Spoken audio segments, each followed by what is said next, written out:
Good afternoon. This is Katie K with 1077 Vintage Radio, WQUD-FM. I'm here with Dave Harrison of the Whiteside County Soil and Water Conservation District. Hello. Hello, Katie. Hello. Nice to see you again. Yeah, the dream team's back together again. Yeah. Yay. Let's get this all started. You bet. Hey, before we get into the actual topics, the one thing I did want to mention, I noticed even the Quad City news stations are talking about this, is the number of ticks this year. So those of you that are out romping around in the woods, if you haven't sprayed your clothing, check yourselves afterwards. I remember the days before I used spray clothing, I throw my shirts or boots or something in the back of the truck. And as I was driving down the roads, I'd feel that really weird feeling of something crawling up my neck with a tick. And I usually get home and pick 2 or 3 off my head. A friend of mine, an older lady from Morrison, spends a lot of time in outdoors landscaping. She says 4 or 5 times a year her hairdresser has to pick a few out of her scalp too. She's doing her hair. So there's a lot of them out there this year. And with this rainy weather, every time it rains, they have a tendency to have a new generation, eggs laid. So there's more and more of them coming. So be careful. And I think everybody that's listened to the show before knows I use permethrin on my clothing only. Don't spray it on your skin. I talked to a gentleman who's actually my dentist who did that a few years ago, and he said he got sick. He wore a pair of socks. He went outside, sprayed the stuff on, put his boots on immediately without it drying into the sock, and he said he got sick afterwards. So, and they recommend that on the label too. Don't put it on your skin. Just put it on your clothing, let it dry, and then wear the stuff outside. And it's very effective. But and those of you who have raised cattle over the years, permethrin's the old insecticide they used in cattle oilers, where the cattle would scratch their back to keep the flies off them. Mm-hmm. It also laid a layer of permethrin on them too. So it's good stuff. Just be careful how you do it, and don't put it on a cat. Dogs, as far as I know, are okay, but cats can be really nasty, the reaction they have. So don't do that. Good tip. Yeah, so that's my soapbox for the day, Katie. Be careful out there. Yes. Rain-wise, I don't know what's happening today. I was out south of Fulton working, and it was clouding up, and there were kind of nasty clouds rolling over continually. And one of the guys I was working with said he heard a rumble of thunder, but we didn't get any rain at all so far. And the weird thing is, we seem to be getting rains, but we're getting these less than an inch rain. It seems like we follow that with 3 or 4 days of windy, sunny weather, and that water evaporates out of the soil. There's still some soil in the soil moisture out there, but the first inch or 2 are still pretty dry. And it'd be nice. Hopefully the Quad Cities are right. We're getting 2+ inches in the next 24 to 48 hours. Wow. So that would be lovely. Mm-hmm. I've been working, we'll get into that later, but the one thing I did notice finally last week is the cicadas have arrived. They're emerging. I don't know if they're around here or not. Out by Garden Plain, there's one about a 20-acre woodlot. I had to virtually cover my ears. It was so loud. Yeah. That's the first time I've heard them. I've seen some holes in my yard, but I haven't heard or seen anything. And then I was down in LaSalle yesterday on the south side of the Illinois River, and I went down to Streeter. And as we were coming back on the bluff, my wife goes, "What's that weird noise? Is there something wrong with the car?" And we rolled down the windows, and it was cicadas. The noise coming from both sides. And we were the highways kind of below where the trees are, and it was just like some kind of a sound tunnel in there. And it was just bouncing off the timber and going back and forth. But it was so loud. We had the air conditioning on, the radio on, in the car, of course, and you could hear pretty plain with just the windows closed yet. Wow. So they're out there. I'd be curious to see how many people have actually heard them. We've got 2 broods. I think it's an 11 or a 13 year, and then the 17 year too are both emerging this year. I've heard reports down south that they're everywhere, and up here though it's been kind of spotty. And the one thing I will say, and I'm not sure why folks are doing it, I see a lot of people wrapping their trees, and the adults don't have any mouth parts, so you don't have to worry about that. So I'm not sure why everybody's so worried about their trees. The juveniles actually eat food underneath the soil surface, and they normally don't have any impact on unless people are just trying to keep them from, attaching. Because what happens, the juveniles crawl up a tree, they shed their skin and become adults, and they leave that little like exoskeleton or shell on the trees, and maybe that's what they're trying to do. But I can't figure out. There's no way they can eat. Yeah. They won't eat your trees, folks. Okay. So they might drive you crazy with the noise, but they won't eat your trees. So a couple things for our farmer friends. And I've actually seen a few people doing this. I'd really recommend, if you can, for corn, do a split nitrogen application. Feed that crop when it needs it. Just don't put everything on in the spring or fall with anhydrous.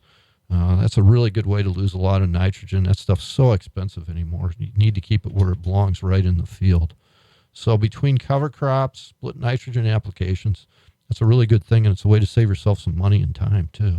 Although it might take a little bit longer for the second application, but you're feeding that plant exactly when it needs it versus just doing a broad base application, maybe losing a third to a quarter of it.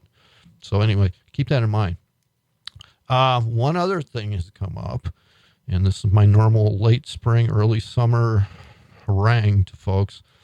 There's a lot of baby birds, raccoons, deer, everything else is small this time of year, of course. Leave them alone if you find them. I've got reports of people taking raccoons and wrapping them in a blanket and taking them to a nature center. They're driving 5 or 6 miles away from where they found them, which is probably a death sentence for the young raccoons. Even if they're released into the woods, they don't know where to go. They're not familiar with the area. There's other raccoons there. So if you see a young animal like that, just leave them alone. More likely the mother's very close by, and they'll take care of them. And with birds, nature can be a little cruel sometimes, especially if the food that the mother's feeding the birds is in short supply. There's times when she'll actually kick one of the chicks out of the nest just so the second chick will survive and grow. There's not enough to feed them. So, if they follow the nest, they follow the nest, and that might seem cruel, but that's just how nature is sometimes. They provide for their own, and it's a way to keep the population in check with the food supply. So rabbits, leave them alone. They'll figure it out. And if you find a fawn, which somebody sent me a picture of one that was lying next to their house in a bed of ferns, I think it was. Aww. And the doe apparently had given birth right next to the house. And they wanted to know what to do. And I said, well, the doe is hiding close by. I said, just leave that fawn alone. It'll be fine. And the doe will come and get it after dark, or if you leave it alone, it may even come in the daylight and grab it. But don't pick them up. Don't move them unless you know for sure the mother's been injured or got hit by a car or something like that. Just leave them alone. And I understand people are, sympathetic to a little fuzzy bird or fuzzy rabbit, but they're pretty well equipped to take care of themselves. And the mothers, like I said, if it's a bird, she might have tossed it out of the nest on purpose. So, it sounds kind of cruel, but that's the way it goes sometimes. If you have any questions about that, give me a call. I can get you in touch with some folks that do animal rehab in case an animal's injured or something like that. I don't do that. I don't want anything to do with that. That's a whole different ball game that I don't want to get into. What's your number to give them a call? 815-441-3088. Thanks. And if you call the office, if somebody answers the phone, there's an issue with employees right now up there, but they can get a hold of me too. But give it a couple weeks if you call the office. Right now, there's no district employees up there, so it could be an issue if you're trying to get a hold of them. There are still federal employees up there, though. Yep, so they'll get back to you. Just may take some time. Yes. A couple things I've been working on lately, too, are food plots. I've been spraying and planting a lot of them, helping landowners out. And if you're going to put sorghum in, this is the time. It's a warm season crop. It likes that soil nice and warm. We've got a little bit of moisture in the soil now. There's been some timely rains coming along. So get your sorghum in as soon as possible. The one thing I would warn you about, if you're using a herbicide, a pre-emergent herbicide with your sorghum, make sure it's safened sorghum, which just means the herbicide won't affect it as it germinates and grows. If you don't, the herbicide may kill the sorghum. So you're going to be spending a lot of time and wasting it if you do that. But get safened sorghum. Grain sorghum's the shorter variety. The forage sorghum's the stuff that's about 6 foot, 8 foot tall. And just make sure you get the right one. Grain sorghum's usually easier to walk through. Forage sorghum's makes really good cover, but it's really tough to walk through. So keep that in mind if you're putting it out there for pheasant hunting or quail hunting. But it makes excellent cover, provides a food base. There's a lot of the Pheasant Forever chapters can get that stuff for you too, especially in the winter or really early spring. Now, a lot of them are out. You might have to find somebody that's got some or order some, but get it planted sometime in the next week or two. That would be the opportune time. Something I'm noticing in my bluebird boxes, there's a lot of sparrows hanging out in them, so get them cleaned out again, and you could have a chance for a late nesting in there.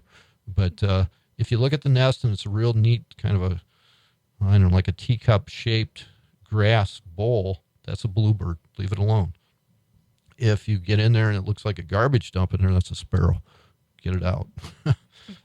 If you find a little, like a ball of sticks and twigs, those are wrens, and I let them use the boxes. And as soon as they leave, then I clean it out, and either another wren moves in or a bluebird moves in. So, and wrens are cool birds. They also are neat to have around your garden because they eat a lot of insects. So they can be like a natural insecticide for you too. But check those bird houses. Typically, I don't check my wood duck houses. You can get starlings in them sometimes, and they can kind of mess with the ducks too. But the ducks take longer, and they usually hang out a little bit longer. So I just leave them alone and kind of keep an eye on them. Clean them out in the winter, of course, and rebed them. One thing I did want to talk to folks about today, and to you too, Katie. If you have a forest management plan, you should really be sitting down and reviewing it and see what you have to do. And I understand it's 80, 85 degrees today, and the last thing you want to do is be out in the woods and the poison ivy and mosquitoes and the ticks. But have an idea of what to do in the fall and winter, because those forest management plans are issued by IDNR, and they expect landowners to do something. And they're good for 10 years. Just make sure you know what to do and when you're supposed to do it. And I would document any activities you do. If you go out and remove honeysuckle, put a note in a notebook somewhere and just keep that, because they want to know what you've done in that 10-year period. And if you can't prove or you haven't done anything, they may not renew it, and your taxes are going to go sky high, because they'll reassess it as either recreational ground or residential ground, which is even worse. So review those plans, figure out what you got to do. And you can do some work in the summer. It's not pleasant, but you can take out and spray honeysuckle. You could thin trees down. I would probably wait, maybe the first part of July, because there will be some turkeys nesting out there. And by then, usually they're big enough they can get away from you. But after that, have at it. And when I was working and I was doing this a lot, what I suggested to people is you put a grid on your property and work on one grid every year or every season, something like that, so you don't get overwhelmed. You don't want to try to do 15 or 20 acres in 1 year. That's impossible. You'll kill yourself. That's a bunch. Unless you have some hard labor or something. Yeah, and that gets expensive. It does. And I do this for a living in the winter mostly. Mm-hmm. And, lugging a chainsaw around for 2 or 3 weeks, you'll know it at the end of the time period. And it's dangerous too. Definitely. If you're going to work on your forestry plan and it involves chainsaw, get a safety course and make sure you have all the proper safety equipment and you're trained. Mm-hmm. Usually the safety courses take anywhere from a day or two, and they're well worth it. They may save you a lot of blood loss and time off work and stuff like that. Mm-hmm. But review those plans. If you have any questions, you can call the IDNR office up in Savannah. There's a forester up there. There's a technician up there. They can help you. I could probably look at it for you and explain it to you. I actually looked at a guy's property along with his plan about a month ago. We were out there. It was still it was cool out. So, but the poison ivy was out. So, yes. But yeah, just review it. See what you have to do. If you don't want to do work in the summer or fall, if you're deer hunting, something like that, at least have an idea what you're going to do this coming winter, and document what you've done. Put down the date, the time you spent, and what you've done, and you'll be fine. But remember, it has to be renewed every 10 years. So if you don't get it renewed, you don't get the break on your real estate taxes. So and that's no fun. Thanks for the reminder. You bet. That's my job, to remind people, yell at them. Appreciate it. Yes. Hey, for some of you that may have a little extra time on your hands too, and I think I've talked about this over the years, but just to refresh people's memory, the SWCD office is always looking for volunteers. The spring and fall are probably the busiest times with trees and seed sales and things like that. But there's also opportunities for education. If you're a former teacher, you like conservation, and you'd want to get involved, there's folks there that will, give you some training, kind of steer you in the right direction, and then kind of shove you off the dock and away you go. So there's that. We had a water testing program when I was out there. And right now I'm working with one of the directors that's interested in getting a pond testing program going too for landowners. And that would be through the office. They'd look at biological and chemical properties of the water and then make suggestions to you to, either treat the weeds, maybe look at the fish or get a biologist in there to look at the fish, things like that. But there's opportunities there. During spring and fall, there's tree sales, and normally the staff there needs help with that. At times we get semi-loads of trees in, and it's nice to have a few people there to help unload them. Yes. I've done it by myself a few times, but I was a lot younger. And if you're interested just in general office work, there's normally something to do that as far as filing, maybe some very simple computer work you could help with. So there's some opportunities there, and I would call the office. Like I said, maybe give them a couple weeks to get things settled down with new employees, and ask if you'd come in and talk about volunteering. Sure. And plus, it'll give you a real good feeling, too, when you're done. And they might even buy you a donut or something. Who knows? Ooh, donuts. Donuts. Was that Homer Simpson? Yes. Like the sprinkled donuts? Donuts. Donuts. Yeah, we get a little silly around here. We do. Occasionally, but that's okay. Something else to be doing right now, too, and actually I was working on this with a guy. If you have a pond that has a dam, check the dam for two things. One is burrowing animals like woodchucks, beavers, muskrats, anything that's going to dig a hole in that dam. And if they're in there, get them out of there. Legally you're supposed to, if it's not the season, trapping or hunting, you're supposed to get a permit from IDNR. And I think you can apply for those online now, I think.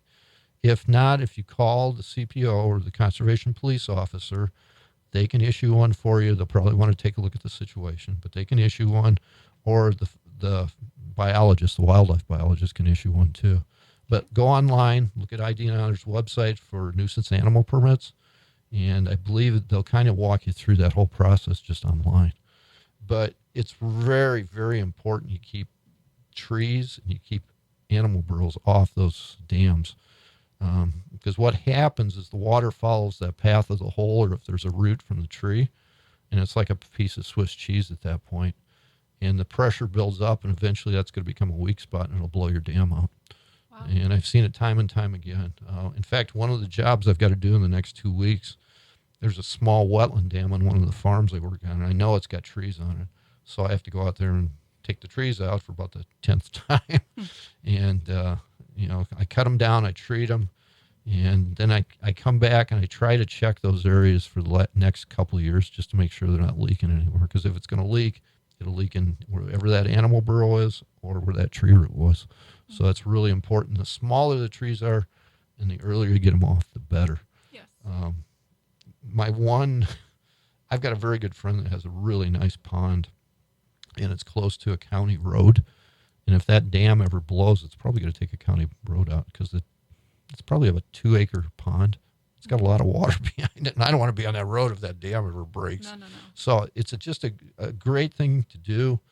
In this time of year, you can see things. And if you're looking for muskrat burrows, it looks like silt coming out of the dam, like somebody shot silt out. Because as they swim in and out of these tunnels, their feet hit the bottom and they rile up the silt.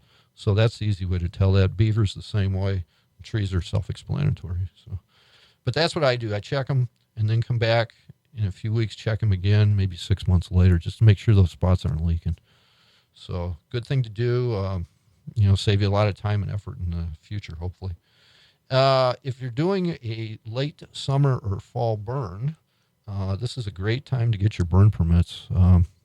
Springfield isn't real busy. The IEPA is who you apply through. If you have an issue with getting them, or you send them in and they send them back and say, hey, they're not complete, if you call me, I can guide you through that. There's a few tricks. You got to make sure you include a map, a plat map that shows the area with the roads and everything. That's real important too. And make sure that you note, and hopefully there aren't any hospitals, rest homes, churches, or schools within about 5 miles. And note that also on the application. That's kind of a key thing too they want to see. But there's a couple tricks in filling them out, and it's not hard. There's no charge for it. It just takes you a little time. You can get the application online and fill it out online. You just can't sign it online. So you have to print it out after you filled it out, sign it, and mail it. And you want to make sure you got the correct address on it, because the old permits had a wrong address, and a lot of them ended up on Mars or somewhere. They never showed up at the office. Oh, no. So that's one thing. You might want to call them. Whatever address is on the website, call and ask and make sure that's correct. I don't remember what the correct address is, to be honest with you. Sure. But it was wrong online, and maybe they fixed it now. But if you wait until you get closer to the burn time, you may not get your permit in time. And it's not that big of a deal, but if something happens and the fire leaves your property, one of the questions somebody's going to ask, and probably the sheriff, is, do you have a permit? And you say, well, no, I never got the thing. You might have an issue then. And your insurance company might have an issue with it too. So it's an easy thing to do. It's free, and it kind of covers you too. So it's kind of like a second. I'm not going to say it's going to cover a damage if you burn somebody's house down. Sure. But legally it might help you out a little bit. Yes. So, and if you have any questions on that, just give me a call, or call the office up in Morrison, and they can help you too. The other thing that's going on permit-wise, got a few minutes yet. We sure do. Okay. Right now, we're in the middle of a fall turkey permit.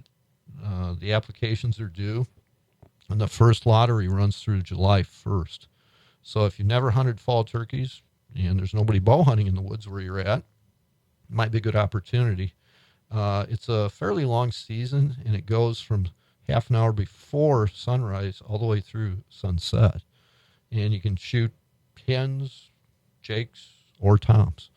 And it's in October. If you go on IDNR's website, they can give you all the pertinent information on that. You're allowed 2 permits, one through the lottery, and then if there's any left for the county, I don't know what that was. The train. You can hear the train coming through.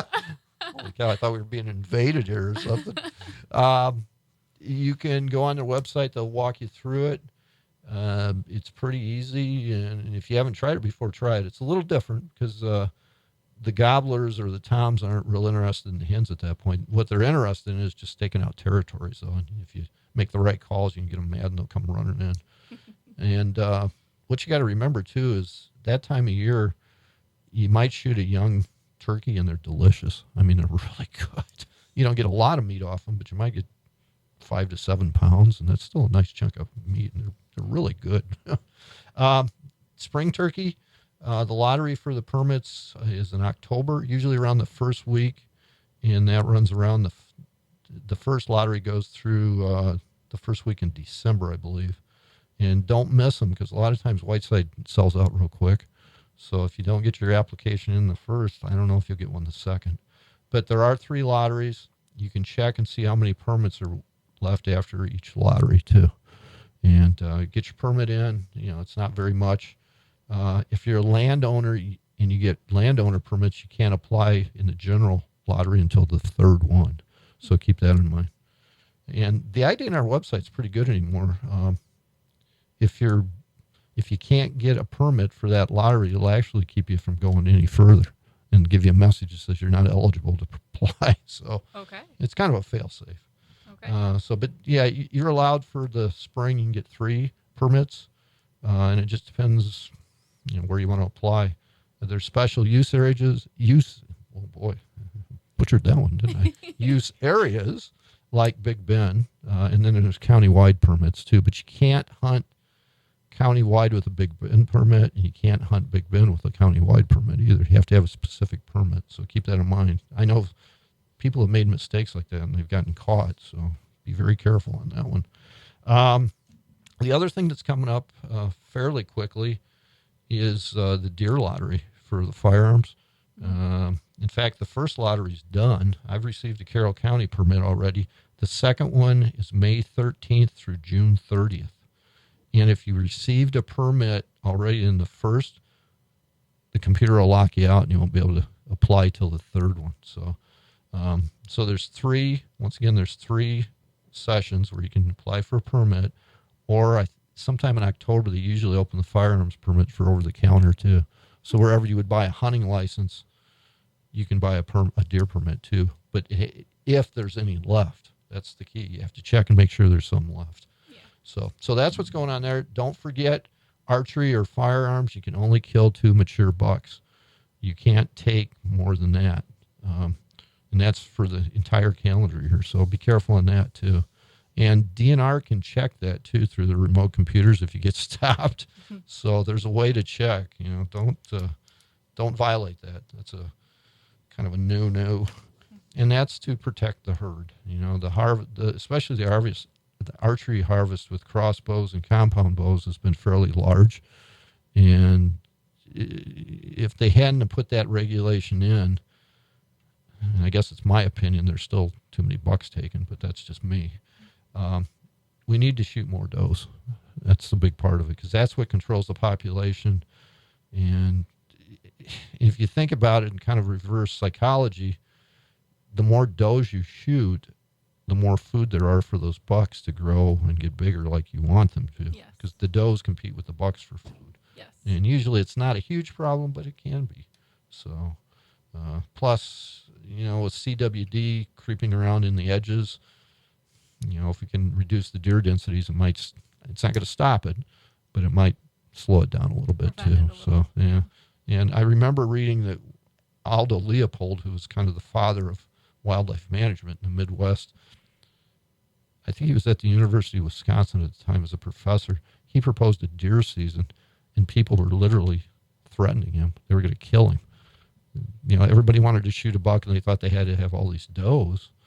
And that poor guy almost got driven out of Madison on a stake. He was, it was nasty out there.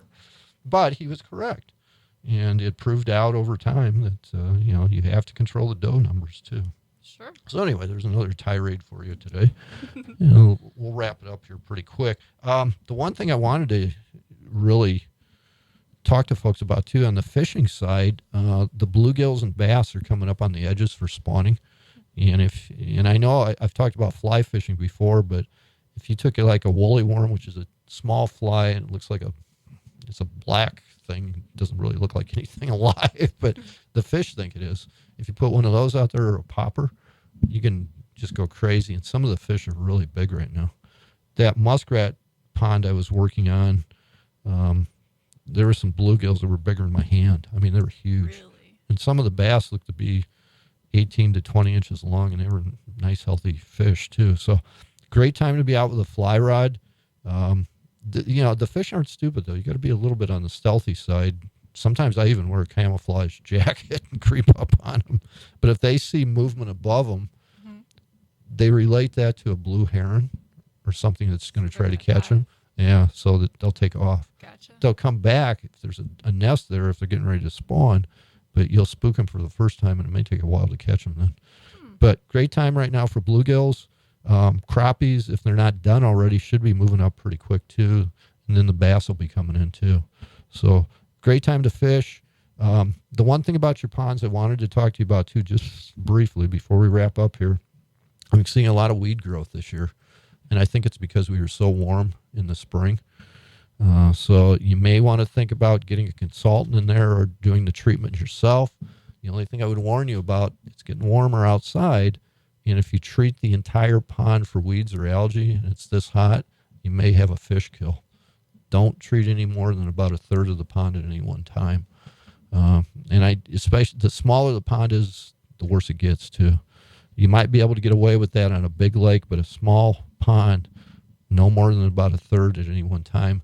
And if it gets above 90 degrees, I might even back off on that. Because what happens as these plants die from the herbicide you put in, it sucks oxygen out of the water. Okay. And then the fish don't have any oxygen to That breathe. makes sense. So that takes care of them. So third of the pond surface at a time.